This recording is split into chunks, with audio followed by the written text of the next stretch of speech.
Break બાદ સમાચારોમાં સ્વાગત છે। એસટી બસના ડ્રાઈવર અને કંડક્ટરની બેદરકારીનો એક વિડીયો વાયરલ થઈ રહ્યો છે અને બસમાં સવાર પ્રવાસીએ આ વિડીયો ઉતારીને વાયરલ કર્યો હોવાનું સામે આવ્યું છે।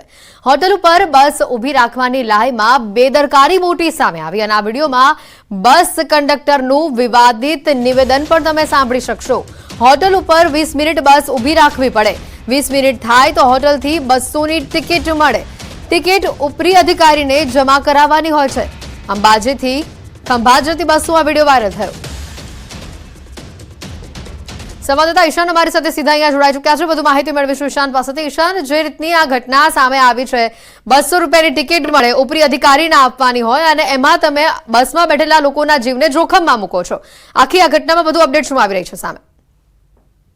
જી ચોક્કસ હેતવી કે વાત કરવામાં આવે સાબરકાંઠાથી જે બસ જઈ રહી હતી અને જે પ્રાંતિજ પાસે ડ્રાઈવર ભૂલી ગયો કે એને બસ ત્યાં રોકવાની છે, એના કારણે તે ડ્રાઈવરે 9 કિલોમીટર થી રિટર્ન લઈને એટલે કે 9-18 કિલોમીટર જેટલું રોંગ સાઈડ બસ ફેરવી હતી। તમે આજે હિંમતનગર બસ ડેપો છે ને, બસ ડેપોમાં અહીંયાથી આ ડેપોથી બસ નીકળી હતી। 200 રૂપિયા માટે જે ડ્રાઈવરે છે કે અંદર બેઠેલા તમામ મુસાફરોનો જીવ જોખમમાં મૂક્યો હતો। આ સમગ્ર મામલે પેસેન્જરો અને સ્થાનિકો દ્વારા પણ ત્યાં ખેડૂત ખંભાત ડેપો ખાતે લેખિતમાં રજૂઆત કરવામાં આવી હતી અને ડેપો મેનેજરને વારંવાર ફોન કરવા છતાં પણ કોઈ યોગ્ય કાર્યવાહી કરવામાં નથી આવી તેવું પણ લોકોનો આક્ષેપ કરવામાં આવી રહ્યો છે। અને ખાસ કરીને જે અત્યારે આપણે ન્યૂઝ 18 દ્વારા જે ડેપો મેનેજર સાથે વાતચીત થઈ તો તેમણે પણ એ રીતે જણાવ્યું હતું કે જે ડ્રાઈવર અને કંડક્ટર છે તેમના વિરુદ્ધ કાર્યવાહી કરવામાં આવશે, પરંતુ જો કાર્યવાહી કરવામાં આવે અને બીજા કોઈ રૂટમાં મોકલવામાં આવે તો પણ આ પ્રકારની પરિસ્થિતિ ઊભી થઈ શકે કે નહીં એ પણ એક પ્રશ્ન ઉભો થાય છે। કારણ કે 50 જેટલા પેસેન્જરો અંદર બેઠેલા હતા અને રોંગ સાઈડ ઉપર અને એ પણ ફૂલ સ્પીડે, દ્રશ્યમાં જોઈ શકો છો તે પ્રમાણે ફૂલ સ્પીડે રોંગ સાઈડ ઉપર જે બસ ચલાવવામાં આવી રહી છે, તેના કારણે ઘણા મુસાફરોનો જીવ જોખમમાં મુકાયો હતો। આ ઉપરાંત મુસાફરો દ્વારા રજૂઆત કરવામાં આવી ડ્રાઈવર અને કંડક્ટરને તો પણ તેમના સાથે જે વર્તન કરવામાં આવ્યું તે પણ દ્રશ્યમાં જોઈ શકાય છે। એટલે કે કહી શકાય કે ક્યાંક ને ક્યાંક ડ્રાઈવર અને કંડક્ટરની બેદરકારી અહીંયા દેખવામાં આવે છે અને આ તમામ લોકો વિરુદ્ધ, આ બંને લોકો વિરુદ્ધ યોગ્ય કાર્યવાહી કરવાની ખાસ કરીને માંગ ઉઠી છે। હેતવી, ઈશાન, આભાર માહિતી બદલ। તો સુરતથી વિગતો આવી રહી છે। સુરતના ડુમ્મસની કરોડોની જમીન પચાવી પાડવાનો આક્ષેપ કરાયો છે। કોંગ્રેસના નેતાઓએ આક્ષેપની સાથે તપાસની માંગ કરી છે। પૂર્વ કેન્દ્રીય મંત્રી તુષાર ચૌધરી અને પ્રદેશ મહામંત્રી દર્શન નાયકે તપાસની માંગ કરી છે। સરકારી જમીનમાં ગણોતિયાના નામ દાખલ કરવાના કૌભાંડનો આક્ષેપ છે। અગાઉના કલેક્ટરના હુકમના વિરુદ્ધ જઈ તત્કાલીન કલેક્ટરે ગણોતિયા તરીકે અન્યનું નામ દાખલ કર્યાનો આક્ષેપ આ ઘટનામાં સામે આવ્યો છે।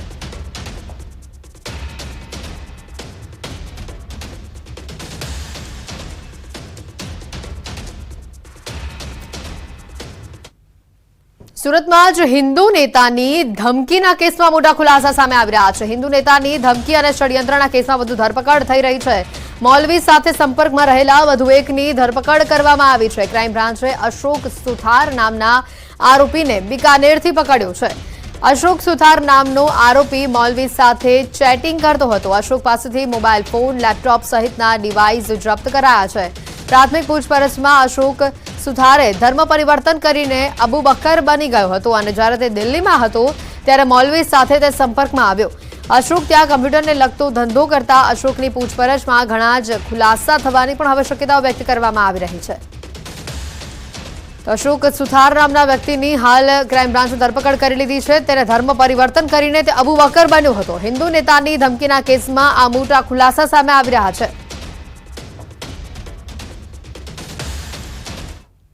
તો તરફ વધુ સમાચાર આવી રહ્યા છે ભાવનગરથી સામે। ભાવનગરના બોરતળાવ વિસ્તારમાં મેગા ડિમોલિશન શરૂ કરવામાં આવ્યું છે। બોરતળાવમાં ધોબી સોસાયટી વિસ્તારની બેંક કોલોની તરફ જવાના રસ્તા પર મેગા ડિમોલિશન હાથ ધરવામાં આવ્યું, જેમાં 4 મંદિર અને 1 મસ્જિદનો પણ સમાવેશ થયો છે। અગાઉ આ રોડ પરના ડિમોલિશનને લઈને હાઈકોર્ટમાં પિટિશન ફાઇલ કરવામાં આવી હતી, પરંતુ લાંબા સમય બાદ તેનો ચુકાદો મહાનગરપાલિકાના તરફેણમાં આવતા મેગા ડિમોલિશન શરૂ કરાયું છે। પીઆઈ, પીએસઆઈ, મહિલા પોલીસ કર્મચારીઓ અને ફાયર વિભાગની ટીમ મળીને 70 થી વધુ પોલીસ સુરક્ષા જવાનો સાથે મહાનગરપાલિકાની ટીમ 18 મીટરના રોડ પર ડિમોલિશન હાથ ધરી રોડ ખુલ્લો કરશે। તો 4 મંદિર અને 1 મસ્જિદનો આ ડિમોલિશનની પ્રક્રિયામાં સમાવેશ થાય છે। 18 મીટરના રોડ પર ડિમોલિશન કરી આ રોડને વધુ પહોળો કરવામાં આવશે, આ રોડને ખુલ્લો મૂકવામાં આવશે. બોર તળાવનું મેગા ડિમોલિશન શરૂ થયું છે, જેના આ દ્રશ્યો જેમાં 3 મસ્જિદ અને 3 મંદિર અને 1 મસ્જિદનો સમાવેશ થાય છે. દબાણમાં આવતા ધાર્મિક બાંધકામ હટાવવામાં આવશે, જેને લઈને લોકોની ધાર્મિક લાગણી પણ દુભાય છે. પરંતુ આ કાર્યવાહી જે છે તે કરવામાં આવશે. 18 મીટરનો જે રસ્તો છે તેને ખુલ્લો કરવામાં આવશે.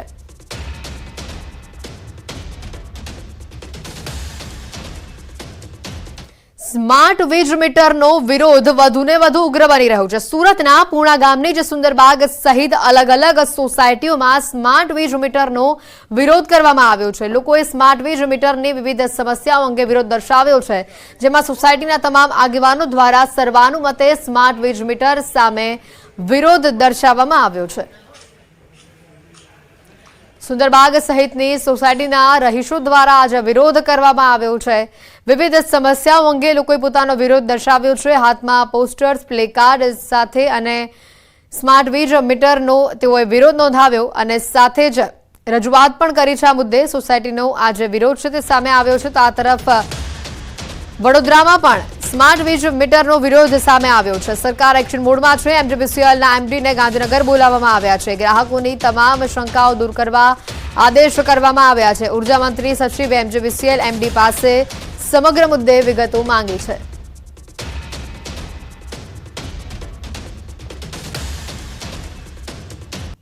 ન માત્ર એકલ દોકલ પરંતુ રાજ્યભરમાં શહેરોમાં તમામ શહેરોમાં જે સ્માર્ટ મીટરને લઈને ઠેર ઠેર વિરોધ સામે આવી રહ્યા છે. ત્યારે આ બાબતે પીજીવીસીએલે પ્રેસ કોન્ફરન્સ યોજી હતી અને વેરાવળમાં 400 થી વધુ મીટર લાગ્યા છે, પરંતુ આ 400 ગ્રાહકોમાંથી કોઈને ફરિયાદ ન મળી હોવાનો પીજીવીસીએલના કર્મચારીઓએ દાવો કર્યો છે. સ્માર્ટ મીટરને લઈને લોકોમાં રોષ છે અને આ રોષ જોવા મળતા પીજીવીસીએલે અફવાઓ અંગે ખુલાસો કર્યો છે. વેરાવળમાં જે 414 ગ્રાહકોને જ્યાં લગાડવામાં આવેલ છે એમાં એમને કોઈ પણ જાતની ફરિયાદ આજ સુધી જોવા મળેલ નથી. મીટર ફાસ્ટ ફરે છે કે એની એક્યુરેસી માટે અમે વધારાના ચેક મીટર પણ લગાડેલા છે, જેથી મીટરો બરાબર ચાલે છે એ સાબિત થાય. મધ્ય ગુજરાત વીજ કંપનીએ ગ્રાહકોને જૂના ડિજિટલ મીટરની જગ્યાએ સ્માર્ટ પ્રીપેડ લગાડવાનો નિર્ણય કર્યો છે. જો કે આ સ્માર્ટ મીટરનો આણંદના કેટલાક વિસ્તારોમાં વિરોધ શરૂ થયો છે. એમજીવીસીએલના સ્માર્ટ મીટરનો સ્થાનિકો વિરોધ કરી રહ્યા છે. આણંદના જીટોડિયા વિસ્તારના વિદ્યાડેરી રોડ ઉપર આવેલા સોસાયટીમાં લોકો વિરોધ કરી રહ્યા છે. અમારા સ્માર્ટ મીટરથી એટલો વિરોધ છે કે અમારું બિલ બહુ કપાય છે. મીટર બહુ ફાસ્ટ ફરે છે અને રોજનું 170-160 રૂપિયા બિલ આવે છે, જે પહેલા ક્યારેય નથી આવ્યું. અને આ ફર્સ્ટ ટાઈમ આટલું બધું. આ કર્મચારી એવું કહે છે કે જૂના અત્યારે તમારે અત્યારે ઉનાળાનો સમય છે, વધારે યુનિટ વપરાય એટલે બિલ વધારે આવે. પહેલા પણ ઉનાળા આવતા હતા, પહેલા પણ અમે વાપરતા હતા, પહેલા ક્યારેય આટલું બિલ નથી આવ્યું. લોકોની ફરિયાદ જનરલી એવી છે કે વીજ વપરાશ વધારે થાય છે અને વીજ જોડાણ ગમે ત્યારે કપરાય છે. એ રીતની લોકોની ફરિયાદો આવેલી છે. વડોદરાના તાંદલજા વિસ્તારમાં વીજ લાઇનમાં ધડાકા સાથે આગ લાગી છે. ભડકો થતા જ જીવતા વીજ વાયરો સળગીને તૂટી ગયા અને જેના પગલે અવરજવર કરતા રાહદારી તથા રહેવાસીઓના જીવ જોખમમાં મુકાયા. તાંદલજા વિસ્તારના કોઈ નાગરિકોનો જીવ જાય તેવા તમામ પ્રયાસ એમજીવીસીએલ દ્વારા છેલ્લા 1 અઠવાડિયામાં કરવામાં આવ્યા છે. આ તાંદલજા વિસ્તારમાં એક પછી એક આ ચોથી ઘટના આગ લાગવાની બની છે. આ કેબલનું કામ છે. કેબલ જે છે એ 4-5 દિવસથી તૂટી જાય છે. હેવી લાઈન છે ને હેવી વાયર છે. કોઈ મરી જાય, કોઈ કશું નુકસાન થાય, એની જિમ્મેદારી કોની? કંટ્રોલમાંથી અમારી ઉપર ફોન આવ્યો હતો વાસણા ફાયર બ્રિગેડ, ત્યાંથી અમે ગાડી લઈને નીકળ્યા હતા. આગ હતી, આગને કાબૂમાં લઈ લીધી છે. ધુઓ બધું બંધ કરી દીધું છે. મિડ ડે રિપોર્ટમાં અત્યારે ફક્ત આટલો જ. રજા આપશો. નમસ્કાર.